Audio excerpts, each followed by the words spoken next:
Hi, my name is Aaron Davis, and I'm currently a PhD history student at Liberty University. My current credentials are a master's degree in ancient history and classical studies from American Public University, a master's degree in education from Wright State University, and bachelor's in history from Shawnee State University.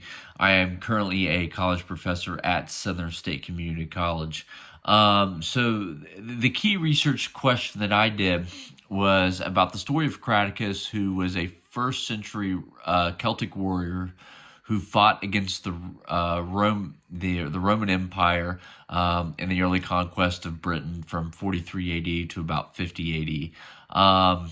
And again, his story is so famous is because he was defeated, and then he found other people would follow him. Then he fought the Romans again, and it carried on for like a decade.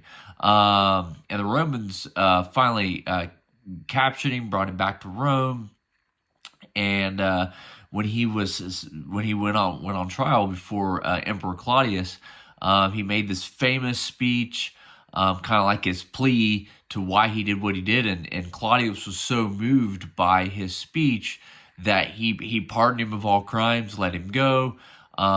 He was able to live out the rest of his days in a Roman villa, living in Rome. Whether or not he was allowed to leave the city, or probably not allowed to go back to Britain, we don't know. But again, he was granted freedom for him and his family.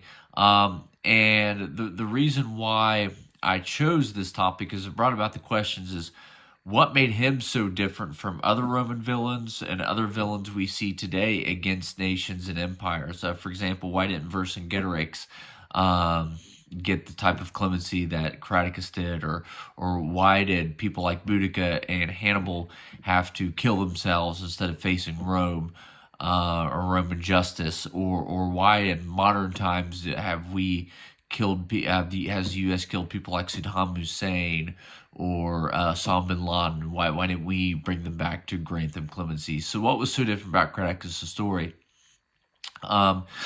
And I primarily use a lot of primary text, Cassius Dio, Tacitus. A lot of the secondary sources that I used was research that I've done on my own from my own master's thesis.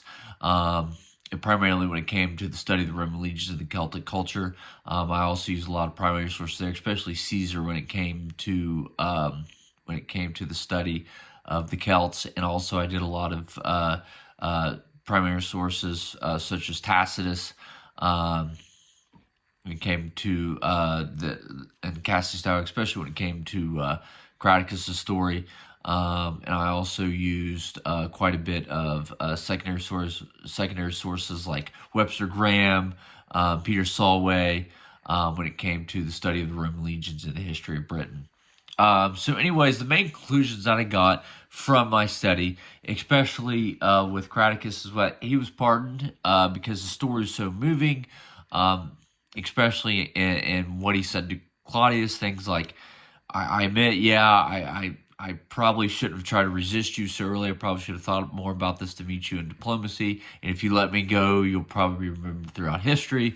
Kind of like his speech summed up in a nutshell. And I think Claudius was moved by these things like, you know what?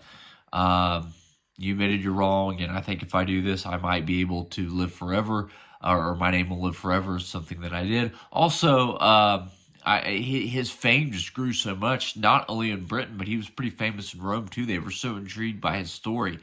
So anyways, no really additional questions were raised. The only thing that I can think of would be maybe could we learn from this story in modern times? Could we maybe learn as from the U.S.? Should we follow the story of Claudius and Craticus to maybe pardon people and understand the reason why they did what they did against us? All right, see you. Thanks.